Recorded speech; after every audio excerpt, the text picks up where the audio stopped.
The Row is 20 years old. The founders barely give interviews, and the brand is valued at $1 billion. The Row was founded in 2006 by Mary Kate and Ashley Olsen in New York City. The name comes from Savile Row, a London street known since the mid-1800s for bespoke tailoring. The Olsens were not new to clothing. They had launched a tween line with Walmart in 1999 when they were 12. The Row was a different ambition. It started in 2005 as a personal project. Ashley wanted to design a perfect white t-shirt. She tested prototypes on women across different ages and body types, looking for what she called a commonality in fit. In 2006, the Olsens introduced a 7-piece collection. Barney's New York bought the whole thing. For the first 3 years, the Olsens did not give a single interview about the brand. Clothes were sold without a designer narrative, without celebrity endorsement, without the founders' faces anywhere near the product. If the work was good, it would not need to be explained. In 2012, the Olsens won Women's Wear Designer of the Year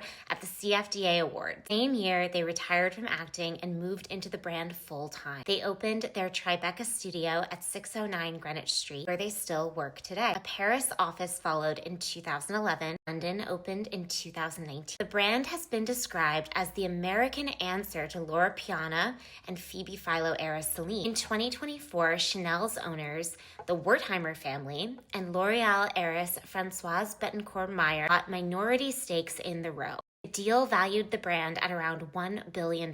However, the Olsens remain majority owners. The Row's handbag program follows the same logic as the clothing. The Margot is the bag that broke through. It launched in 2018, named after the French word for pearl. Soft, slouchy tote with a curved top, buckled toggle fastenings on either side, and structured top handles. Comes in 4 sizes, 10, 12, 15, and 17 inches, and in materials ranging from grained calfskin to suede and canvas. The smallest version starts at around $3,490. The full size in alligator runs into the 5 figures. For its first 6 years, the Margot was an insider bag. Then, the quiet luxury conversation arrived in 2023, and the Margot became its proof of concept. List named it the hottest product in fashion. Vogue called it a modern heirloom in the making. Business of Fashion called it a Birkin in the making. The bag now has a waiting list at retail. Demand has driven secondary market prices well above original retail. The Park Tote, the Half Moon, the Bindle, the Sophia,